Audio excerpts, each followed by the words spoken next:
When a homeless man approached Barron with a simple request for $1, no one could have predicted the ripple effect that would follow. What began as a small act of generosity grew into a nationwide movement, bringing families back together and transforming countless lives. The city hummed with its usual rhythm.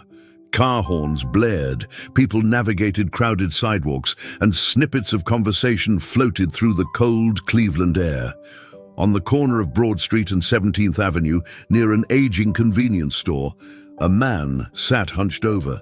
His jacket was patched and layered, doing little to shield him from the biting winter chill. Beside him lay a tattered cardboard sign that read, "Anything helps. God bless." His name was Leonard, though it seemed like nobody cared enough to ask. At 42, he'd spent nearly a year on the streets, a string of bad luck having taken everything he once cherished. Each day felt like rolling the dice. Occasionally, someone would drop some spare change, but most people hurried past, avoiding eye contact.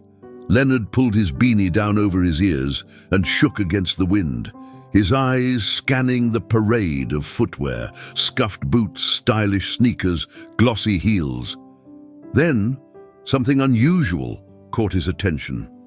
A pristine pair of white sneakers came to a stop just a few steps away. They were striking, not just pricey, but the kind you'd expect only from someone young, carefree, and well off.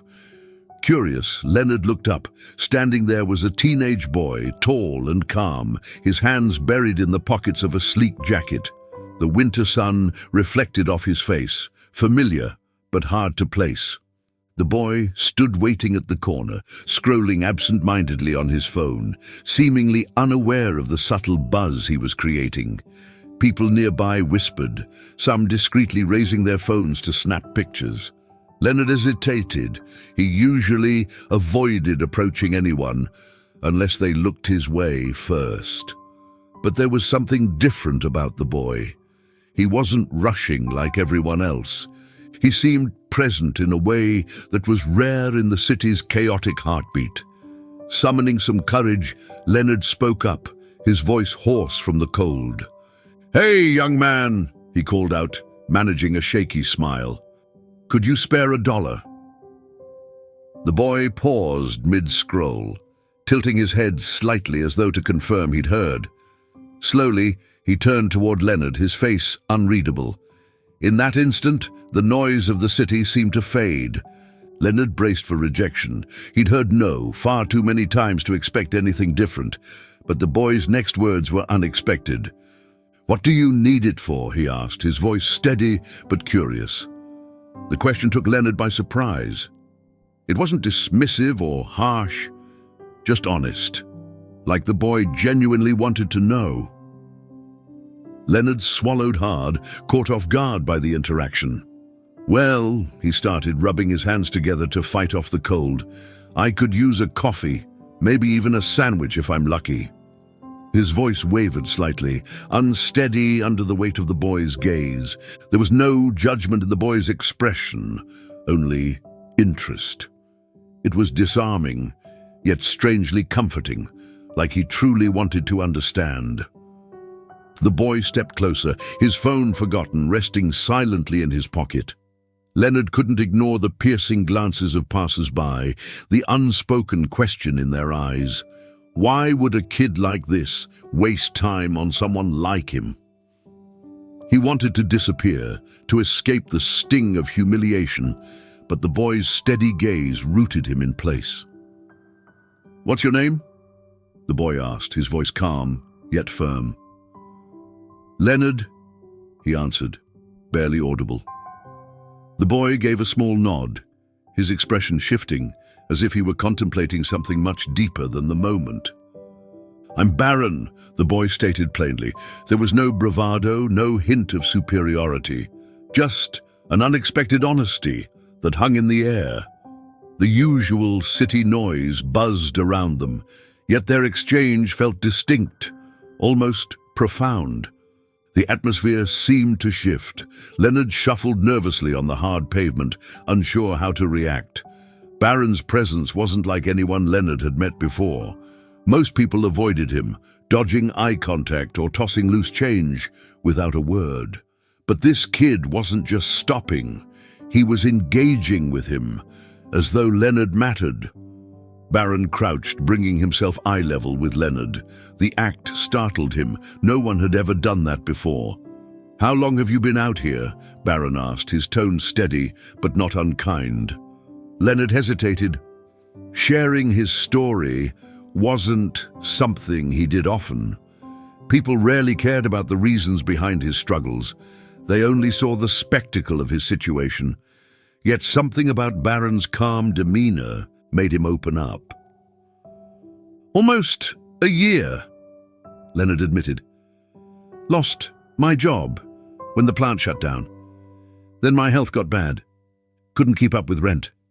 He paused, swallowing hard. "It's been downhill ever since." Barron listened intently, his brow furrowing, not with judgment, but with an earnest focus that caught Leonard off guard. It was rare for someone to truly listen. The quiet tension around them grew as onlookers began to gather, their whispers filling the space. "What about family?" Barron asked, his voice soft, yet direct. Leonard's jaw clenched.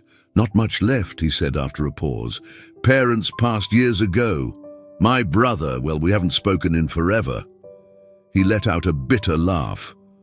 "Not much left to lose when you've already lost it all." Barron stayed silent, absorbing Leonard's words. After a moment, he reached into his pocket. Leonard's heart raced. He had only hoped for $1, just enough to get by. But Barron's movements suggested something more. When Barron pulled out a crisp $100 bill, Leonard blinked in disbelief. "Here," Barron said, holding it out. "This should cover more than just coffee." Leonard stared, frozen in shock. It wasn't just the money, it was the kindness behind it. "Are you serious?" he finally stammered, his voice cracking. "Why would you do this?" Barron shrugged casually. "Because I can." The simplicity of his answer left Leonard speechless. But before he could reply, Barron leaned in, his voice soft but firm. "Listen," he said, almost in a whisper. "This isn't just about the money." Leonard's grip tightened around the bill, like he feared it might slip away. "What do you mean?" he asked cautiously. Barron's expression turned serious, his eyes locking onto Leonard's. "I need you to promise me something," Barron said. "What's that?" Leonard managed, his voice shaky. "If I'm helping you today, you've got to promise to help yourself tomorrow. Deal?" The weight of Barron's words hit Leonard like a punch to the chest. He wasn't expecting this. A challenge, not just charity. For the first time in years, it felt like someone truly believed in his ability to change. He nodded, struggling to find the right words. "Good," Barron said, standing tall once more. He scanned the curious onlookers, unbothered by their stares. Leonard's face flushed with heat when he noticed a few people pointing their phones at them, recording the moment. He felt torn, grateful, yet self-conscious. Barron, unfazed, pulled a pen and notepad from his pocket, scribbling quickly before tearing off the paper. "Take this," Barron said, handing him the note. "Go to this address tomorrow morning. They'll help you out. Just tell them Barron sent you." Leonard unfolded the paper with trembling hands. It was an address to a local shelter and resource center. He'd heard of the place before, but had always been too proud, or maybe too ashamed, to walk through its doors. "And I'll make sure they're ready for you," Barron added, his voice steady. The moment felt heavy, the kind of weight that wasn't burdensome, but filled with significance. Leonard clutched the paper and money tightly, feeling something unfamiliar, a flicker of hope in a life that had long been shadowed by despair. Leonard stared at the $100 bill and the note like they were objects from another world. His thoughts swirled between disbelief and cautious optimism. Barron didn't walk away right away. Instead, he stood there watching Leonard intently, as if waiting for something, a sign, a response, maybe even a commitment. Leonard cleared his throat, his voice uneven. "Why?" he asked, his words heavy with emotion. "Why do you care? You don't even know me." Barron tilted his head, a faint smile playing on his lips. "Because everyone's story matters, Leonard. Yours just hasn't been written yet." He paused, glancing at the growing crowd. "And honestly, if I can do something good, why wouldn't I?" Leonard was stunned. He'd heard plenty of empty promises over the years, but Barron's tone carried a sincerity that felt undeniable. Even so, doubt gnawed at him. "You don't owe me anything, Leonard said, his voice firmer now. "I've been out here long enough to know people don't help unless they want something in return." Barron crouched down, meeting Leonard's gaze with an intensity that silenced the noise around them. "I don't want anything from you, but I believe small acts can lead to big changes." He gestured toward the note in Leonard's hand. "That place. They have what you need. Resources, job training, counseling. All I'm asking is that you go." Leonard swallowed hard, staring at the neatly written address. He wanted to believe, but years of disappointments had left him guarded. "And what if I can't do it? What if I fail?" Leonard whispered. Barron shook his head, his smile faint but encouraging. "Everyone fails, Leonard. The only way to lose is to stop trying." The words were simple but carried a power Leonard couldn't ignore. For a brief moment, the chaos of the city seemed to fade. All he could hear was Barron's quiet conviction. Around them, the crowd thickened, and phones were now openly aimed at the pair. Someone muttered, "Is that Barron Trump?" Leonard's heart raced, overwhelmed by the attention. But in the teenager's steady gaze, Leonard found something he hadn't felt in a long time. The chance to start again. He wasn't accustomed to being the center of attention, and the sensation of countless eyes fixed on him was stifling. Barron, however, appeared completely at ease. In fact, he seemed to flourish under the intensity of the moment. His composed demeanor was a stark contrast to Leonard's discomfort. "Don't mind them," Barron murmured, his voice calm, as if he could hear Leonard's thoughts. "This is just about us right now. Nothing else matters." For the first time in ages, Leonard felt a strange wave of relief. He wasn't invisible anymore. Someone saw him, truly saw him, and cared enough to listen. "Okay," Leonard finally said, his voice steadying. "I'll do it, I'll show up." Barron's face softened, and an authentic smile spread across his face. "That's all I needed to hear." Standing up, he brushed off his knees and glanced toward the crowd. Then, raising his voice as though addressing everyone, he added, "Leonard, you've got more strength than you realize. Don't ever forget that." Leonard blinked, overcome with a blend of gratitude and embarrassment. He wanted to respond, but words eluded him. Instead, he nodded, gripping the note tightly in his hand, as if it were a lifeline. As Barron walked away, the crowd parted to let him through, their murmurs growing louder. Leonard watched as Barron vanished into the bustling streets, his figure blending with the flow of people. For the first time in years, Leonard felt something stir inside, something he thought was gone. Hope. Staring at the note again, he realized this could be the first step toward rebuilding his life. The next morning, Leonard found himself standing outside the address Barron had given him.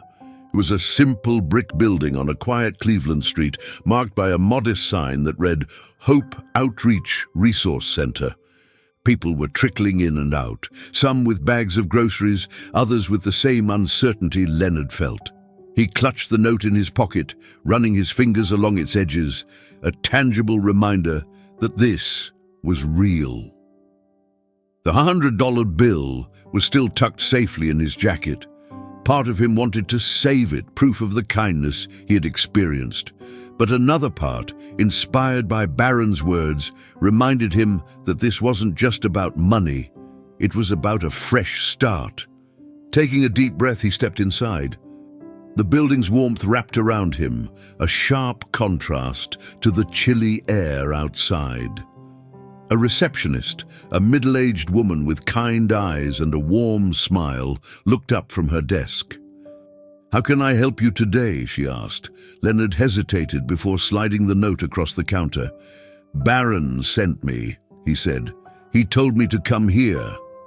Her eyes scanned the paper, and a knowing smile spread across her face.